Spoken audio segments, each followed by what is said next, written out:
اللہ تبارک و تعالیٰ نے قرآن کریم کے اندر جا بجا اس کو فرمایا ہے کہ اللہ کے رسول کی یہ تعلیمات جس کی وجہ سے اتنی پرانی دشمنی، خاندانوں کی لڑائیاں ختم ہوئی، یہ اتنی بڑی نعمت تھی کہ دنیا والے اگر سارے سرمائے کو، دنیا کے سارے خزانے کو بھی خرچ کر کر کے یہ نعمت کو اگر حاصل کرنا چاہیں کہ قبائل کے جھگڑے، خاندانوں کی لڑائیاں چند مہینوں کے اندر ختم ہو جائے، یہ ممکن نہیں تھا۔ تو اللہ کی طرف سے یہ لوگوں کے لیے بہت بڑی رحمت اور بہت بڑی نعمت تھی۔ اللہ تبارک و تعالیٰ نے قرآن کریم کے اندر اس کو بیان کیا کہ دین کے تعلق سے، دین کی بنیاد پر اللہ کے رسول صلی اللہ علیہ وسلم نے رشتہ قائم کیا مسلمانوں کے درمیان کہ مسلمان آپس کے اندر بھائی بھائی ہو گئے۔ اب چاہے وہ روم کے صہیب ہو یا فارس کے سلمان ہو، کہیں یا حبش کے بلال ہو، ایمان کی جو رشتہ ہے، ایمان کی وجہ سے جو بنیاد اللہ کے رسول نے بنائی، وہ تمام کے تمام لوگ اسی دین کی بدولت ایک ہو گئے، اور یہ رشتہ اتنا مضبوط ہوا کہ خاندان اور قبیلے بھی اس کے سامنے ہیچ ہو گئے، اس کی کوئی حیثیت باقی نہیں رہی۔ یہ اللہ کی طرف سے بہت بڑی نعمت ہے۔ قرآن کریم نے اس کو فرمایا کہ اللہ کی رسی کو تو مضبوطی سے پکڑے رہو، واعتصموا بحبل اللہ جمیعا ولا تفرقوا، اور آپس کے اندر اختلاف، نا اتفاقی پیدا مت کرو، انتشار آپس کے اندر پیدا مت کرو۔ اللہ کی اس نعمت کو یاد کرو جو اللہ نے تم پر کی ہے۔ جب تم آپس کے اندر ایک دوسرے کے دشمن تھے، اس کنتم اعداء، تم آپس کے اندر ایک دوسرے کے دشمن تھے، خون کے پیاسے تھے، فَأَلَّفَ بَيْنَ قُلُوبِكُمْ، اللہ نے تمہارے دلوں میں محبت اور الفت ڈال دی، فَأَصْبَحْتُمْ بِنِعْمَتِهِ إِخْوَانًا، اور تم آپس کے اندر بھائی بھائی ہو گئے۔ یہ اللہ کی بہت بڑی نعمت۔ دین کی بنیاد پر، اسلام کی بنیاد پر اخوت اسلامی قائم ہوتا ہے، آپس کے اندر بھائی چارہ قائم ہوتا ہے، اور یہ بھائی چارہ کسی بھی خاندان یا کسی بھی حسب اور نسب سے بڑھ کر کے ہوتا ہے۔ ایمانی رشتہ کو اللہ کے رسول صلی اللہ علیہ وسلم نے بہت مضبوط کیا ہے، اس کی بنیاد بہت مضبوطی کے ساتھ رکھی ہے، اور اللہ کے رسول نے فرمایا کہ اس کی مثال ایک عمارت کی سی ہے۔ عمارت کی ہر اینٹ ایک دوسرے کو مضبوطی پردان کرتی ہے، ایک دوسرے کو مضبوطی دیتی ہے۔ ایک اینٹ بھی اگر عمارت سے نکال دی جائے تو عمارت کمزور ہو جاتی ہے، اور اللہ کے رسول صلی اللہ علیہ وسلم نے جو عمارت کے ذریعے مثال دی ہے، عمارت کے اندر بہت کچھ ہوتا ہے، بنیاد کا پتھر بھی ہوتا ہے، پیلر بھی ہوتا ہے، چھت بھی ہوتا ہے، ہر ایک کا اپنا جگہ ایک مقام ہے، اپنی حیثیت کے مطابق ہر ایک کی اپنی حیثیت ہے، ہر ایک کی حصہ داری ہے۔ کوئی بہت زیادہ بوجھ اٹھاتا ہے اور کوئی چھپ کر کے بوجھ اٹھاتا ہے، یعنی اسلامی اخوت کے اندر ہر مسلمان اس لائق ہے کہ اس کی احترام کیا جائے، اس کو اپنا بھائی سمجھا جائے، ہر ایک کی قربانی، ہر ایک کا احسان ایک دوسرے کے لیے معاون بنتا ہے، ایک دوسرے کے ذریعے مضبوط ہوتا ہے۔ اس میں اگر کوئی بھی کمزوری آ جاتی ہے تو پھر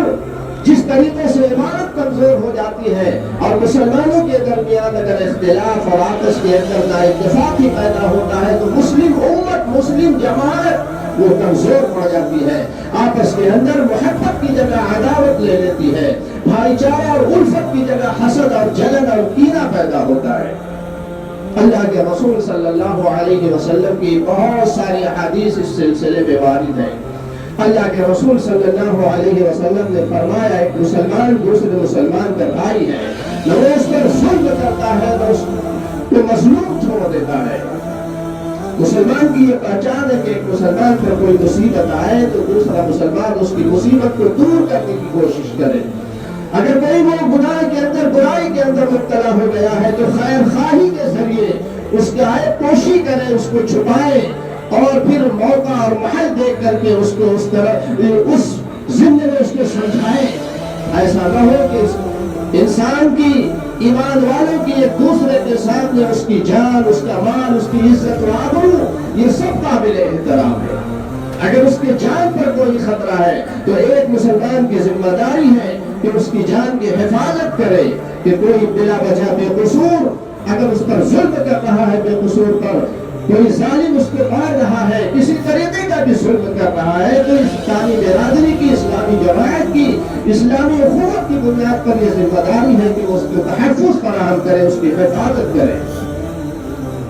اللہ کے رسول صلی اللہ علیہ وسلم نے فرمایا کہ ظالم کی بھی مدد کرو اور مظلوم کی بھی مدد کرو۔ صحابہ نے فرمایا ظالم کی مدد کیسے ہوگی؟ مظلوم کی تو سمجھ میں بات آتی ہے کہ جس پر ظلم ہو رہا ہے ہم اس کی مدد کریں، ظلم سے روکیں، لیکن ظالم کی مدد، اللہ کے رسول صلی اللہ علیہ وسلم نے فرمایا ظالم کو ظلم سے روکو اور مظلوم پر ظلم ہونے سے روکو، یہ دونوں کی مدد ہے۔ اللہ کے رسول صلی اللہ علیہ وسلم نے فرمایا جان کی بھی، مال کی بھی اور عزت و آبرو کی بھی حفاظت۔ کوئی مسلمان ایک دوسرے مسلمان کا، نہ اس کو جان سے کوئی خطرہ ہونا چاہیے، نہ کسی قسم کا دوسرے کے ذریعے اس کی جان پر کوئی آفت آئے یا ظلم آئے، اس صورت میں اس کو تحفظ فراہم کرے، نہ اپنی ذات سے اس کی جان کو کوئی خطرہ درپیش کرے، نہ دوسرے کے ذریعے اگر اس کی جان پر کوئی خطرہ ہو تو اس کی بھی حفاظت کرے۔ یہ اسلامی بنیاد پر، دین کی بنیاد پر یہ اس کی ذمہ داری ہے۔ اسی طریقے سے اس کے مال کی بھی ذمہ داری ہے۔ کوئی بھی مسلمان دوسرے مسلمان کا ایک پیسہ بھی بغیر حق کے نہ لے۔ اللہ کے رسول صلی اللہ علیہ وسلم نے اس کو حرام فرمایا۔ ایک درہم بھی ظلماً غصب کر لینا یا اس کا حق مار لینا یہ اسلامی بھائی چارے کے خلاف ہے۔ اسلام کے اندر جو اسلامی اخوت اور دینی بھائی اور شریعت کے اعتبار سے جو بھائی قرار دیا گیا، تو مالی اعتبار سے بھی اپنی اس بنیاد کو، اخوت اسلامی کو قائم رکھنا ہے کہ اپنے جانب سے اس کے مال پر کوئی خطرہ نہیں پیدا کرنا ہے۔ ہر ایک مسلمان کی، ایک دوسرے مسلمان کی یہ ذمہ داری ہے کہ وہ اس کی جان کی بھی حفاظت کرے اور اس کے مال کی بھی حفاظت کرے۔ کوئی دوسرا جب اس کے مال لوٹ رہا ہے، ظلم لے رہا ہے، کسی مقدمے بازی کے ذریعے اس کو ہڑپنا چاہتا ہے، تو اس قوت اسلامی کی بنیاد پر دوسرے مسلمان کی ذمہ داری ہے کہ اگر وہ جانتا ہے کہ حق کون ہے تو پھر وہ اس کی مدد کرنا اس کے لیے لازمی ہے۔ اسی طریقے سے اس کی عزت و آبرو، کوئی مسلمان کہیں پر ذلیل ہو رہا ہے تو ایسا نہیں ہے کہ دوسرا مسلمان اس کو چھوڑ دے، اس کو بے عزت ہونے دے، اس کو ذلیل ہونے دے۔ یہ اسلامی اخوت کے منافی ہے، اسلامی بھائی چارہ کا منافی کے منافی ہے کہ ذلیل ہونے کے لیے ایک مسلمان کو چھوڑ دیا جائے، اس کو ذلت سے بچانا چاہیے۔ اللہ کے رسول صلی اللہ علیہ وسلم نے فرمایا کہ ہر مسلمان کا ایک دوسرے مسلمان پر یہ حق ہے کہ اس کے جان و مال کی، اس کی عزت و آبرو کی حفاظت کرے اور پھر کسی مصیبت کے اندر اسے نہ چھوڑے۔ کوئی مسلمان کہیں پر بھی کسی مسائل کے اندر، کسی پریشانی کے اندر پھنس گیا ہے، کسی قسم کی کوئی پریشانی اس کو لاحق ہے، تو ہر ایک ایمان والوں کی ذمہ داری ہے اسلامی بنیاد پر کہ اس کی مصیبت کو وہ دور کرے۔ اللہ کے رسول صلی اللہ علیہ وسلم نے قرآن کریم کی آیات کی روشنی میں اسلامی معاشرے کے اندر جو اسلامی بھائی چارہ قائم کیا، اسلامی اخوت قائم کیا، وہ رشتہ بہت مضبوط ہے۔ اللہ کے رسول صلی اللہ علیہ وسلم نے فرمایا کہ یہ سیسا پلائی ہوئی دیوار کی طرح اسلامی معاشرے میں مسلمانوں کو آپس میں ہونا چاہیے، بنیاد مرصوص سیسا پلائی ہوئی دیوار کی اتنی مضبوط ہونی چاہیے ان کا رشتہ۔ اور پھر وہ کہیں کہ ابھی وہ کسی بھی خاندان سے تعلق رکھتا ہو، کسی بھی برادری سے تعلق رکھتا ہو، جب اس نے کلمہ پڑھ لیا تو وہ ہمارا بھائی ہے، اور خونی رشتہ سے بھی زیادہ دین کے اعتبار سے جو رشتہ اللہ کے رسول نے قائم کیا ہے وہ زیادہ ہے، اس کا حق زیادہ ہے، اس کو مضبوطی کے ساتھ قائم رکھنا چاہیے۔ آج کے معاشرے میں، ہمارے معاشرے کے اندر اسلامی بنیاد پر یہ باتیں ختم ہو گئی، آپس کے اندر ہماری نا اتفاقی، ہمارا آپس کے اندر اختلاف، ہمارے آپس کے اندر تنازع، یہ اتنا ہمارے معاشرے کے اندر ہے کہ ہمارے پڑوس میں، ہمارے گھروں کے اندر آپس کے اندر اختلاف ہے، ہمارے محلوں کے اندر، معاشرے کے اندر ہمارا اختلاف ہے، نا اتفاقی ہے، جس کی بنیاد پر ہم کمزور ہو گئے۔ اطیعوا اللہ واطیعوا الرسول ولا تنازعوا، اللہ کے رسول، اللہ نے فرمایا کہ اللہ کی اطاعت کرو، اللہ کی فرمانبرداری کرو، رسول کی اطاعت کرو اور آپس کے اندر جھگڑا نہ کرو، فتذهب ريحكم، ورنہ تمہاری ہوا اکھڑ جائے گی، تمہارے قدم ڈگمگا جائیں گے، تم آپس کے اندر نا اتفاقی پیدا کرو گے تو کمزور ہو جاؤ گے، بزدل ہو جاؤ گے۔ اجتماعیت کی طاقت، اتحاد کی طاقت بہت مضبوط طاقت ہوتی ہے، اس کی بنیاد پر انسان بڑے سے بڑے کام کو سر انجام دے لیتا ہے۔ لیکن ہمارے آج کے زمانے میں، آج کے حالات میں ہم اپنے گھروں کا جائزہ لیں، اپنے محلوں کا جائزہ لیں، اپنے سماج اور معاشرے کا جائزہ لیں تو معلوم ہوگا کہ ہمارے اندر بہت ساری کمزوریاں ہیں۔ آج کے دور میں ہمارے اندر جنریشن کا جو گیپ ہے، نسلوں کی جو دوری ہے، ہمارے خاندان کا یہ بہت زیادہ ہے۔ گھروں کے اندر والدین کے ساتھ اولاد کا نہیں بنتا ہے، بہت گیپ ہے، بہت دوریاں ہیں، بھائی کا بھائی سے نہیں بنتا ہے، استاد کا طلبہ کے ساتھ، اسٹوڈنٹس کا ٹیچرز کے ساتھ نہیں بنتا ہے، آپس کے اندر اختلاف ہے، ہر ایک اپنا لائف اسٹائل جینا چاہتا ہے۔ والدین کو شکایت ہے کہ بچہ اپنی مرضی سے پیشہ اپناتا ہے، بچہ اپنی مرضی سے اپنا رشتہ دیکھتا ہے اور لائف اسٹائل بھی وہ اپنے طریقے پر گزارنے کا خواہش مند ہے، اور اختلاف ہمارے گھروں کے اندر بہت زیادہ ہے، جس کو ہم نے جنریشن گیپ کہا، یہ بہت زیادہ ہے، اور وہ اس بنیاد پر ہے کہ ہمارے اندر اللہ کے رسول صلی اللہ علیہ وسلم کی تعلیم کا فقدان ہے،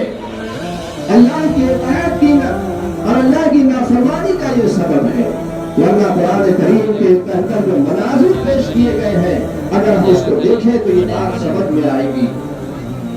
کہ اس زمانے کے اندر آپس کے اندر رشتے کیسے تھے۔ حضرت ابراہیم علیہ السلام خانہ کعبہ کی تعمیر کر رہے ہیں، ساتھ میں بیٹا اسماعیل بھی ہے جو خانہ کعبہ کی تعمیر میں برابر کا باپ کے ساتھ شریک ہے، برابر کا شریک ہے، اور دونوں کی زبان پر ایک ہی دعا ہے کہ اس کو قبول کر لیجئے اور بعد والوں کے لیے، ہمارے ذریت کے لیے اس کو ایک پاکیزہ جگہ بنا دیجئے۔ باپ کے دل میں بھی وہی دعا ہے، زبان پر، بیٹے کے دل میں بھی دعا، چونکہ مقصد ایک ہے۔ حضرت داؤد علیہ السلام کے سامنے ایک قضیہ آتا ہے، ایک مقدمہ آتا ہے فیصلہ کرنے کے لیے، سمجھ میں بات نہیں آ رہی ہے، بیٹا حضرت سلیمان جوان ہے، وہ بھی پیغمبر، دونوں موجود ہیں، اور دونوں اس بات کی کوشش کر رہے ہیں کہ ہم جتنا ہو سکے انصاف کو قائم کر سکے، کوئی ایسا فیصلہ ہمارے ذہن کے اندر آ جائے۔ اور اس کے بعد حضرت سلیمان علیہ السلام کے ذہن میں ایک اچھا سا فیصلہ آتا ہے، جس کو بغیر کسی تردد کے جو ان کے والد ہیں حضرت داؤد علیہ السلام قبول کر لیتے ہیں، اس لیے کہ وہاں برائی کا احساس نہیں تھا۔ مقصد یہ نہیں تھا کہ بیٹا ہمارے سامنے کیسے فیصلہ کر لے گا، ہم باپ ہیں، میرا حق زیادہ ہے، ہم فیصلہ نہیں کر سکے، بیٹا کیسے کرے گا۔ یہ اختلاف کی بنیاد یہ ہے کہ جہالت کی وجہ سے ایسی بات آتی ہے۔ وہاں حضرت داؤد علیہ السلام نے سلیمان علیہ السلام کے فیصلے کو قبول کیا، کیونکہ دونوں کا مقصد یہ تھا کہ ہم ایک اچھے فیصلے تک پہنچ جائیں جو اللہ کی مرضی کے مطابق ہو، اللہ کی رضا اور اللہ کی خوشنودی کے لیے ہو۔ حضرت ابراہیم علیہ السلام نے خواب دیکھا، بیٹے کو قربان کا، حضرت اسماعیل نے اپنی گردن کو پیش کر دیا۔ یہ سوچ کی مطابقت ہے، آپس کے اندر اخوت، یہ آپس کے اندر اسلامی رشتہ جو ہوتا ہے وہ اس کے مضبوطی کی وجہ ہے، اس لیے کہ مقصد وہاں اپنی بڑائی نہیں تھی، مقصد وہاں اپنی چاہت نہیں تھی، مقصد وہاں یہ نہیں تھا کہ جو بھی ہو ہمارے دم سے ہو، مقصد یہ تھا کہ ایک اچھا کام جو ہے وہ ہو جائے۔ اور اس طریقے سے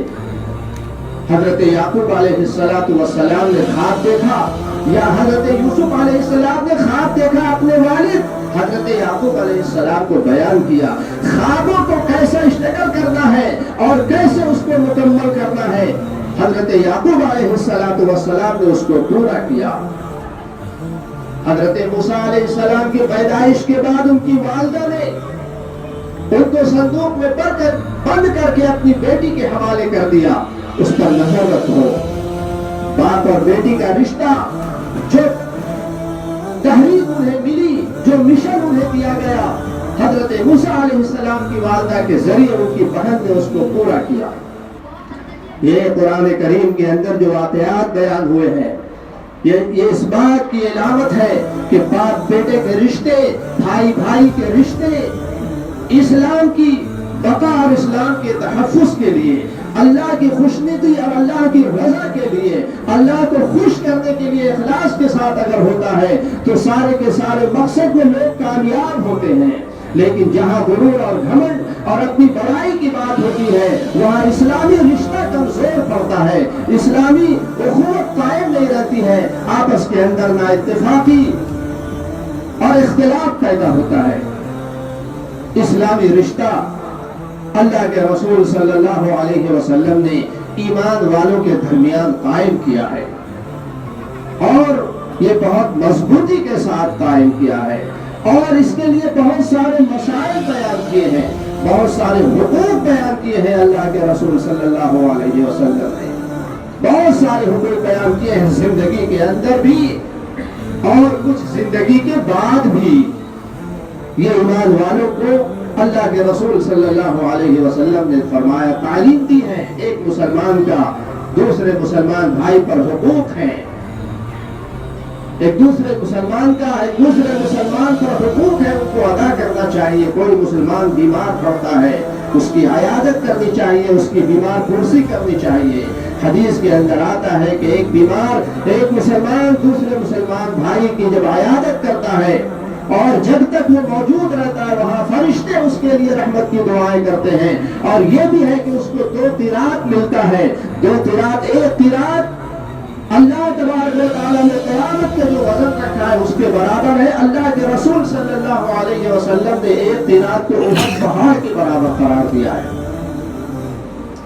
یہ اللہ کے رسول صلی اللہ علیہ وسلم نے فضیلت بیان کی ہے، حتیٰ کہ اگر کسی کو چھینک آئے تو بھی اللہ کے رسول صلی اللہ علیہ وسلم نے اسلامی بھائی چارے کی بنیاد پر اس کا بھی حق رکھا ہے کہ جب اس کو چھینک آئے تو اس کے لیے رحمت کی دعا کرو، جس کو یرحمک اللہ کہتے ہیں۔ تو ہر مسلمان کا چھوٹی چھوٹی چیزیں اگر وہ مر جائے تو اس کے ساتھ جنازہ میں شریک ہو جاؤ، اس کے نماز پڑھو، کفن دفن تک اگر اس کے ساتھ شریک رہو تو بہت زیادہ اجر و ثواب رکھتا ہے۔ تو اللہ کے رسول صلی اللہ علیہ وسلم نے، اللہ تبارک و تعالیٰ نے ایمان والوں کو جو دولت عطا فرمائی ہے، یہ بہت بڑی نعمت ہے کہ اسلامی رشتہ اور اسلام کی بنیاد پر، دین کی بنیاد پر ہم سب کو ایک بنایا ہے، ہم سب کو ایک دوسرے کا بھائی قرار دیا ہے۔ اور یہ رشتہ جو ہے اسلام کی بنیاد پر، یہ خاندان کے رشتے سے بھی زیادہ مضبوط ہے، نسب اور حسب کے اعتبار سے بھی، قبائل کے اعتبار سے بھی یہ رشتہ زیادہ مضبوط ہے۔ ہمارے اندر اسلام کی بنیاد پر، دین کی بنیاد پر وہ بھائی چارہ، وہ اخوت، وہ ہمدردی، وہ خیر خواہی اب باقی نہیں ہے۔ گھروں کے اندر بھی ہمارا باقی نہیں، اور باہر ہمارے سماج اور معاشرے کے اندر بھی کمی یہ پائی نہیں جاتی ہے۔ اب یہ صفت، یہ ہمدردی، یہ خیر خواہی، یہ بھائی چارہ اسلام کی بنیاد پر اب نہیں پایا جاتا ہے۔ ہم سب اللہ کے رسول کی اس تعلیم کو نظر انداز کرتی ہے، جس کی وجہ سے ہمارے اندر آپس میں گھروں میں بھی اختلاف ہے، محلے اور معاشرے کے اندر بھی اختلاف ہے، اور اس کی وجہ سے ہم کمزور ہو چکے ہیں۔ جب ہم انتشار کا شکار ہوتے ہیں، اختلاف ہمارے اندر آتا ہے تو ہم بزدلی کا شکار ہوتے ہیں، ہم کمزور ہو جاتے ہیں، اور جب کمزور ہم ہوں گے تو ذلت ہماری مقدر بن جائے گی۔ ذلت ہمارے لیے اللہ نے رکھی ہے۔ اتحاد کے اندر طاقت ہے، انتشار کے اندر کمزوری ہے، بزدلی ہے، اور اللہ تبارک و تعالیٰ نے شروع سے لے کر آخر تک اتحاد کی بنیاد پر مسلمانوں کو غالب کیا ہے، فاتح کیا ہے، مسلمانوں کو ہر جگہ عزت و آبرو کے ساتھ رکھا ہے، اور آج پوری دنیا کے اندر مسلمانوں کی جان و مال، عزت و آبرو کی کوئی قیمت نہیں۔ اور مسلمان ذلیل ہے، اس کی بنیادی وجہ یہ ہے کہ ہمارے درمیان دینی اعتبار سے جو بھائی چارہ اور اتحاد قائم ہونا چاہیے وہ اب باقی نہیں رہا۔ ہمیں چاہیے کہ اللہ کے رسول صلی اللہ علیہ وسلم کی ان تعلیمات کریں اور اپنے آپ کو مضبوط بنائیں۔ اللہ تبارک و تعالی ہم سب کو کہتے سننے سے زیادہ عمل کی توفیق عطا فرمائے۔ آمین۔ وآخر دعوانا الحمدللہ رب العالمین۔